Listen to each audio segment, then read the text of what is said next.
ناظرین کرام، پہلی جنگ عظیم میں ایک عام سا ڈاکیا فوجی جو کہ دوسری جنگ عظیم کے ایک اہم کردار ایڈولف ہٹلر کے نام سے جانا جاتا ہے۔ ناظرین، اس شخص کا نام آپ نے یقیناً سن رکھا ہوگا، لیکن اس کی زندگی کے چند حقائق جس سے آپ شاید آج بھی ناواقف ہوں گے۔ دوستوں، تو آج کی اس ویڈیو میں ہم آپ کو ایسے ہی چند حقائق کے بارے میں بتائیں گے، تو اس ویڈیو کو مکمل دیکھنا ہرگز نہ بھولیے گا۔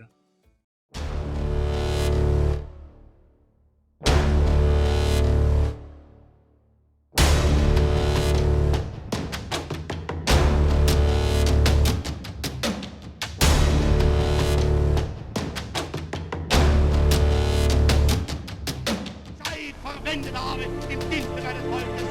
Gib du jetzt deine Stimme ab. Wenn ja, dann tritt für mich ein, so wie ich für dich eingetreten bin. ناظرین کرام، زیڈ ٹی وی کی ویڈیو میں دل کی عطا گہرائیوں سے خوش آمدید۔ ناظرین، ہٹلر جو کہ جرمنی کا ایک سفاک جرنیل مانا جاتا ہے، اصل میں یہ جرمن نہیں تھا۔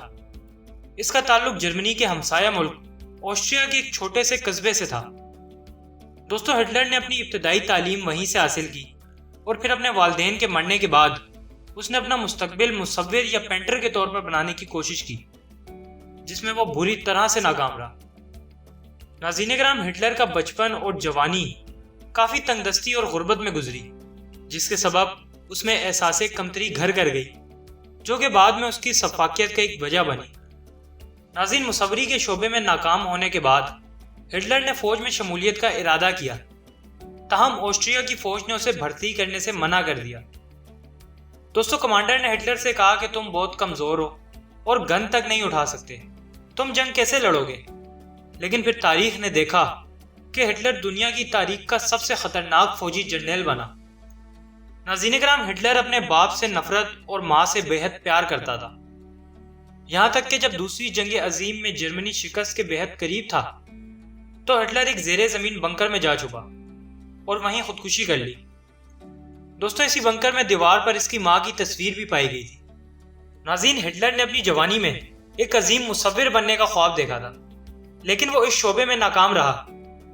دوستو، جب 1914 میں پہلی جنگ عظیم شروع ہوئی تو آسٹریا نے اپنی فوج میں ہر طرح کے سپاہی بھرتی کرنا شروع کر دیے۔ یہی وجہ تھی کہ ہٹلر کو بھی فوج میں بھرتی کر لیا گیا۔ ناظرین کرام، بعد میں جب ہٹلر نے نازی جرمنی تنظیم کی بنیاد رکھی تو اس کا جھنڈا اور یونیفارم بھی خود ڈیزائن کیا۔ ناظرین کرام، ایک برطانوی فوجی جس کے نشانے پر ہٹلر تھا، ہنری ٹینڈی، جو کہ ایک گولی سے ہٹلر کو مار سکتا تھا۔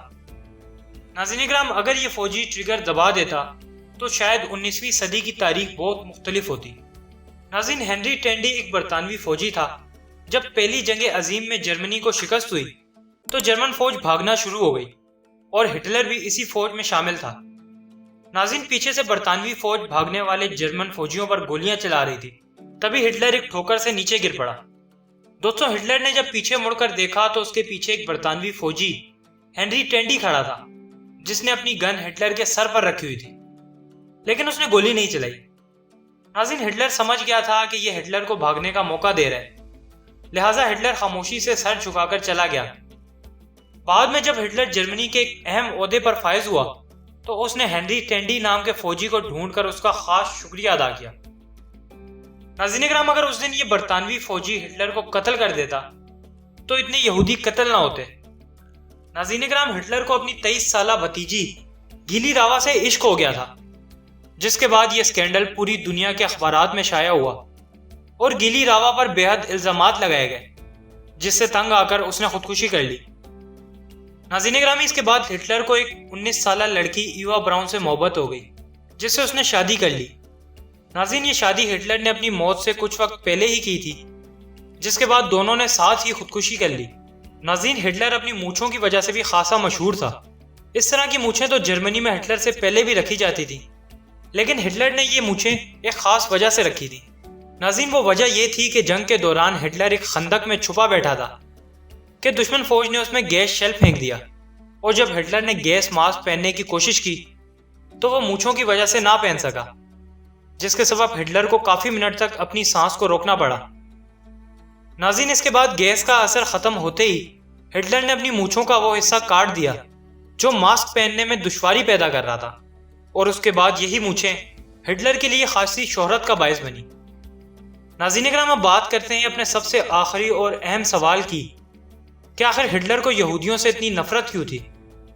ناظرین، یہ وہ سوال ہے جس پر ہزاروں کتابیں اور کالمز لکھے گئے۔ دوستوں، ہٹلر جرمن قوم کو دنیا کی بہترین قوم سمجھتا تھا اور یہودی اس کے نزدیک ایک حقیر اور گٹھیا قوم تھی۔ ناظرین، اس کی ایک یہ وجہ بھی تھی کہ پہلی جنگ عظیم میں یہودیوں نے برطانیہ کا ساتھ دیا تھا اور جرمنی میں رہتے ہوئے جرمنی کی مخالفت کی تھی، جو کہ ہٹلر کے لیے ناقابل معافی جرم تھا۔ ناظرین گرامی، وہ پرانے واقعات سے بھی واقف تھا کہ کس طرح یہودی قوم نے اللہ کے پیغمبروں سے وعدہ خلافی کی، اور ایک عیسائی ہونے کے ناطے اس کا یہ ماننا بھی تھا کہ حضرت عیسیٰ علیہ السلام کو سولی پر چڑھانے میں یہودی علماء کا بھی ایک اہم کردار تھا۔ اس لیے ہٹلر یہودیوں کو ایک گھٹیا نسل تصور کرتا تھا اور انہیں دنیا سے ختم کرنا چاہتا تھا۔ ناظرین، تو امید کرتے ہیں یہ ویڈیو آپ کو بے حد پسند آئی ہوگی۔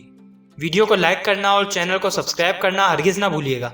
پھر ملتے ہیں ایک نئی ویڈیو کے ساتھ، تب تک کے لیے اپنا بہت خیال رکھیے گا۔